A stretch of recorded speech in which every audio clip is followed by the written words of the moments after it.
Menos derroche de enerxía e de cartos e máis respecto ao medio ambiente. Ese é o espírito do proxecto de eficiencia enerxética no que participan 43 concellos da provincia de Pontevedra. Este programa vai permitir mudar máis de 7.500 puntos de luz por luminarias de tecnoloxía LED.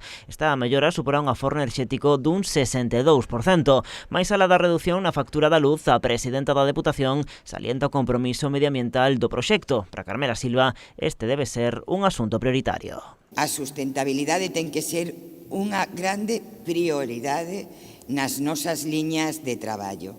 Dende a Deputación de Pontevedra, pero tamén sei que todas e todos vós estamos convencidas e convencidos de que a axenda medioambiental ten que marcar a política do século XXI. Hoxe, a sociedade, sobre todo as e os máis novas e novos, están a pedir, saen todos os venres ás rúas, a demandar que as políticas e políticos reaccionemos, que fagamos algo para frear o deterioro do noso planeta. Neste proxecto só se podían presentar os concellos da provincia de menos de 20.000 habitantes. Conta cun orzamento de 4 millóns de euros, dos que 3 proveñen da Unión Europea. Polo tanto, tamén quero afirmar que é fundamental que sigamos formando parte desa Unión Europea que permite que poidamos ter tantos recursos para desenvolver tantos proxectos de futuro.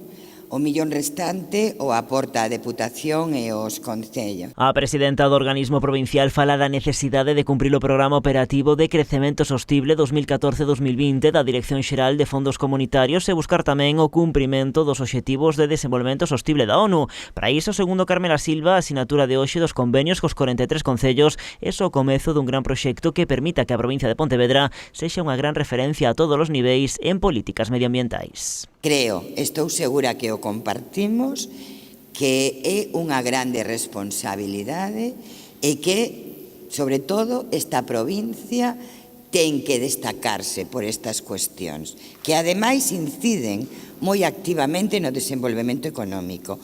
Hoxe, ninguén quere ir a un territorio que non sexa sostible, que non teña políticas de sostibilidade. Ademais deste proxecto de cambios de luminarias, entre os programas medioambientais que a Deputación pone en marcha de xeito inmediato resaltan as achegas destinadas á sustitución de caldeiras de combustible non renovable por caldeiras de biomasa en varios concellos da provincia e tamén a renovación do alumeado público exterior en bens de interese cultural.